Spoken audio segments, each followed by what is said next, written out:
Bar association के चुनाव हो रहे हैं और बार एसोसिएशन हमेशा वकीलों के हित के मुद्दे उठाती हैं और उनकी समस्याओं के निवारण भी होते हैं। बार बार जिस तरह से जो भी समस्याएं आती हैं उनके लिए लड़ती भी हैं, चाहे सरकार हो, केंद्र सरकार हो, राज्य सरकार हो या अदालती कोई दिक्कत हो, तो उसके लिए भी लंबे समय से संघर्ष चल रहा है। लेकिन कई मुद्दे ऐसे हैं कि जो एकदम अंगद के पैर की तरह जमे हुए हैं, उनको उखाड़ पाना अभी भी कुछ असंभव सा लगता है।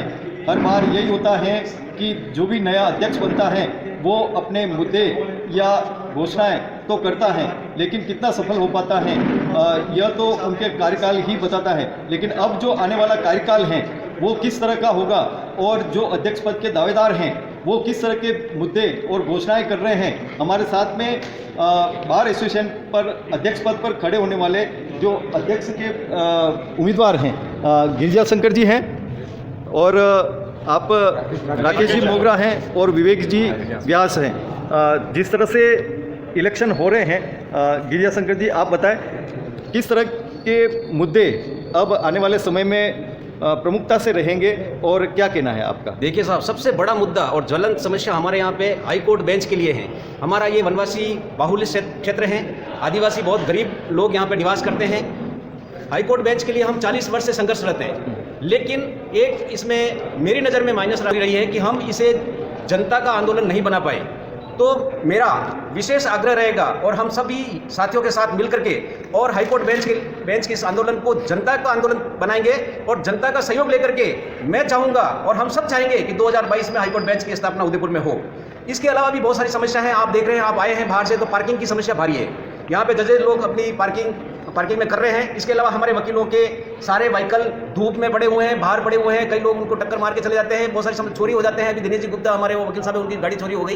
तो ये सारी जो समस्या है, इसके लिए मेरे कार्यकाल में ही मैं चाहूँगा कि ये जो पार्किंग समस्या है इसको खत्म करें। पीछे भी जगह है और हमारे पास में ही ये माइंडसेट जूलॉजी वाला जो डिपार्टमेंट है, यहाँ काफ़ी जगह पड़ी हुई है। हम चाहेंगे हम सब मिल करके और कलेक्टर या फिर आगे भी बात करनी पड़े तो करके और इस समस्या का समाधान भी हम करेंगे। इसके अलावा हमारे जो युवा साथी हैं उनके लिए चैम्बर्स की व्यवस्था जरूरी है। चैम्बर्स बहुत कम है, 2610 हमारे एनरोल्ड एडवोकेट हैं जो यहाँ आते हैं और आकर के और प्रैक्टिस करते हैं। तो हम लोग इसकी भी व्यवस्था करेंगे। कैफेटेरिया की भी हमारे व्यवस्था नहीं है और इसके अलावा बहुत सारी समस्या हैं जिनका समाधान हम सबसे प्रमुख रूप से हाईकोर्ट बेंच की। मनीष जी, आपका कार्यकाल रहा है, पूरा हो गया, काफ़ी आपके समय में भी आयोजन भी हुए, कई बड़े बड़े नेता भी आए और वादे और घोषणाएं भी हुई, लेकिन गेहलोत साहब का सबसे बड़ा जो मोह है वो जोधपुर का है। जोधपुर का मोह उनका टूटता नहीं है और हाईकोर्ट बेंच की स्थापना जब भी कांग्रेस शासन आता है तो वो थोड़ा सा वो हो जाता है अदर जुल्म में। तो क्या आपके कार्यकाल में किस तरह की बात बनी थी या क्या हुआ था? निश्चित रूप से विगत 40 वर्षों से हम सभी इस उदयपुर में हाईकोर्ट बेंच की स्थापना के लिए प्रयास कर रहे हैं। मेरा ये मानना है कि उदयपुर की जनता के साथ पूरे संभाग की जनता ने भी जब जब सहयोग मांगा तब दिया है, परंतु राजनेता की थोड़ी राजनीतिक शक्ति या इच्छा शक्ति की कमी होने की वजह से अपन जो एक तरीके से या इस जोरदार तरीके से इस मांग को विधानसभा या जयपुर में रखनी चाहिए थी, वही नहीं रख पाए हैं। अधिवक्ता एवं जनता पूरी सहयोग कर रही है, परंतु कहीं कहीं राजनेताओं में अपनी इच्छा शक्ति की कमी की वजह से हम आगे नहीं बढ़ पाए हैं। उन्होंने भी कुछ राजनेताओं ने अपने संसद और विधानसभा में भी प्रश्न किए, उनको मैं इस बार एसोसिएशन उदयपुर की तरफ से साधुवाद करता हूँ। वे लगातार इस मुद्दे पर आगे बढ़े, जनता उनको देख रही है। यदि उन्होंने हमारा साथ दिया तो जनता भी उनका साथ देगी। निश्चित रूप से हम सब प्रयास हैं, करेंगे और सफलता मिलेगी। विवेक जी, अभी एक आयोजन हुआ था, उसमें उदयलाल आंजना ने यह कहा था, जो मंत्री हैं राजस्थान सरकार में, कि गेहलोत साहब की कमजोरी हैं डॉक्टर सीपी जोशी हैं। तो सीपी जोशी अगर धार ले तो क्या इस और गिरिजा व्यास, डॉक्टर गिरिजा व्यास है, केंद्रीय मंत्री भी रही हैं, ऐसे प्रमुख नेता यहाँ पे हैं और आदिवासी अंचल में भी महेंद्रजीत सिंह मालविया हैं, रघुवीर जी मीणा हैं, CWC मेंबर हैं, तो फिर आने में दिक्कत क्या हो रही है? यकीनन सीपी जोशी साहब, डॉक्टर गिरिजा व्यास, महेंद्र सिंह जी मालविया साहब, रघुवीर जी मीणा बहुत ही बड़े दिग्गज हैं, इस क्षेत्र के नेता हैं। उनके साथ साथ में हमारे गुलाब चंद जी कटारिया, शांतिलाल जी चपलोत, ये लोग भी हमारे इन्होंने बार को सुशोभित किया है। और बाकी में अगर इतने बड़े दिग्गज नेता एकजुट होकर, क्योंकि दलगत राजनीति से इनको ऊपर उठना पड़ेगा। दलगत राजनीति एक ऐसी गंदी चीज़ है कि हर व्यक्ति अपने व्यक्तिगत स्वार्थों के लिए या अपनी व्यक्तिगत कॉन्सेप्ट के लिए कार्य कर रहा है। और जहाँ पर समाज का निर्णय है, दायित्व है कि हम गरीबों को, पिछड़ों को और जिनको न्याय नहीं मिल रहा है उनके लिए अगर हम कोई कार्य करें, तो इन सभी नेताओं से हम तो आग्रह करेंगे, इनसे निवेदन भी करेंगे कि आपने जो मुकाम पाया है वो आपने स्वयं नहीं पाया, आपको इस क्षेत्र की जनता ने दिया है। तो क्षेत्र की जनता के लिए आप जरूर इस हाईकोर्ट बेंच के मुद्दे को अपनी असेंबली में उठाएं और यहाँ पर हाईकोर्ट बेंच लाने के लिए पुरजोर प्रयास करें, जिसमें वकील समुदाय तो 40 वर्षों से अपना कर रहा है संघर्ष, तो वो भी करें। राकेश जी, क्या कहना है आपका, किस तरह से अब आने वाले समय में बार एसोसिएशन ये सारे संकल्प उठाएगा? हाईकोर्ट बेंच के लिए बार एसोसिएशन 40 वर्षों से लगातार संघर्ष करता आ रहा है। जब यहाँ पे हाईकोर्ट थी, यहाँ से वहाँ ले जाने पे पहले आश्वासन किया था कि इसको जल्दी वापस बेंच देंगे, लेकिन उस ओर कोई कार्रवाई नहीं हुई। तो उसी लिए यहाँ पे हर 7 तारीख को कार्य स्थगित रहता है, स्ट्राइक रहती है, धरने होते हैं। तो मेरा ये मानना है कि इस आने वाले वर्ष में जो संघर्ष समिति हाईकोर्ट बेंच की बनी हुई संभाग स्तर पे, उनके मार्गदर्शन में सारा काम करेंगे और निष्ठा से करेंगे। आप बताएं, आप भी उपाध्यक्ष के लिए खड़े हो रहे हैं, दिलीप जी। दिलीप कुमार बापू हाँ। नाम है मेरा।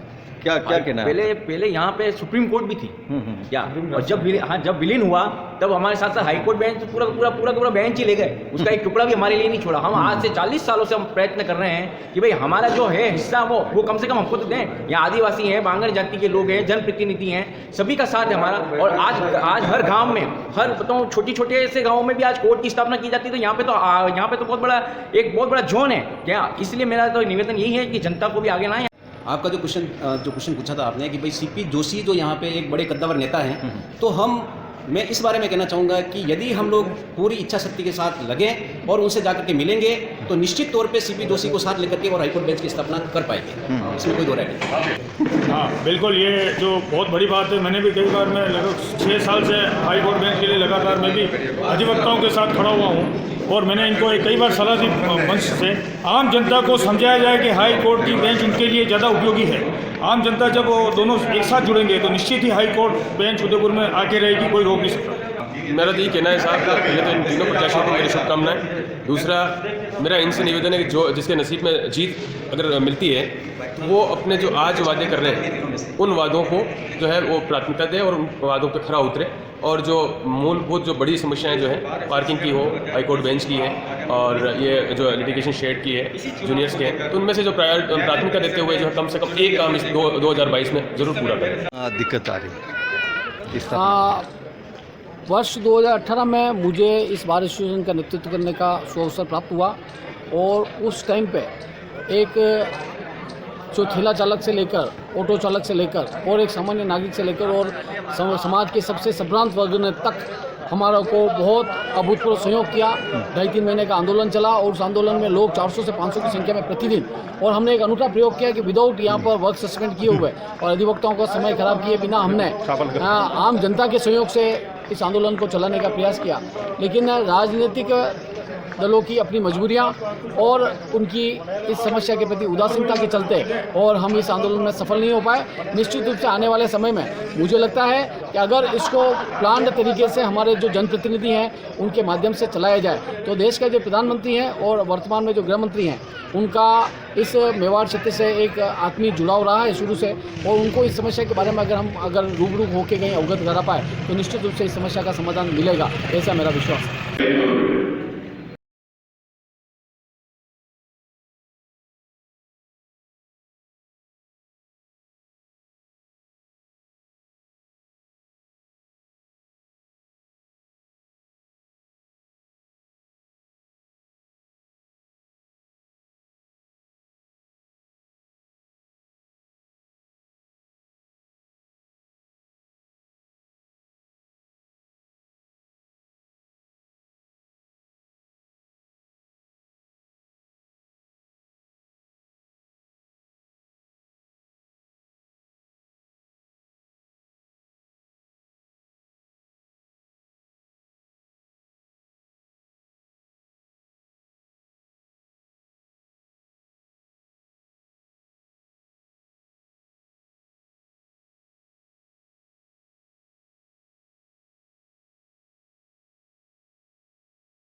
बार एसोसिएशन के चुनाव तो हो रहे हैं, लेकिन मुद्दे वही पुराने प्रमुख रूप से उभर रहे हैं।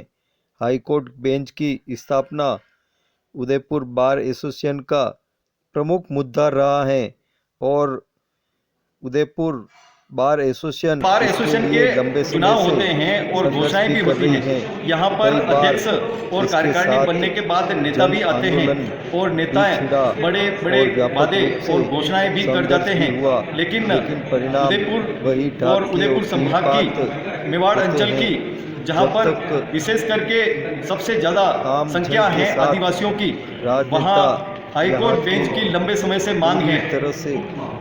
मंत्री राजस्थान उदयलाल अंजना ने एक आयोजन में कहा कि मुख्यमंत्री की सबसे बड़ी कमजोरी डॉक्टर सीपी जोशी हैं, जो विधानसभा अध्यक्ष हैं, इस क्षेत्र से हैं। इस क्षेत्र से ही गुलाबचंद कटारिया हैं, नेता प्रतिपक्ष राजस्थान विधानसभा में, और इस क्षेत्र से ही CWC मेंबर हैं रघुवीर सिंह मीणा। इस क्षेत्र से ही पूर्व केंद्रीय मंत्री डॉक्टर गिरिजा व्यास हैं। इस क्षेत्र से ही वर्तमान में अर्जुन बामणिया हैं, महेंद्रजीत सिंह मालविया हैं, जो नेता हैं और मंत्री भी हैं। क्यों नहीं हाईकोर्ट बेंच की स्थापना हो रही है और क्या दिक्कत आ रही है?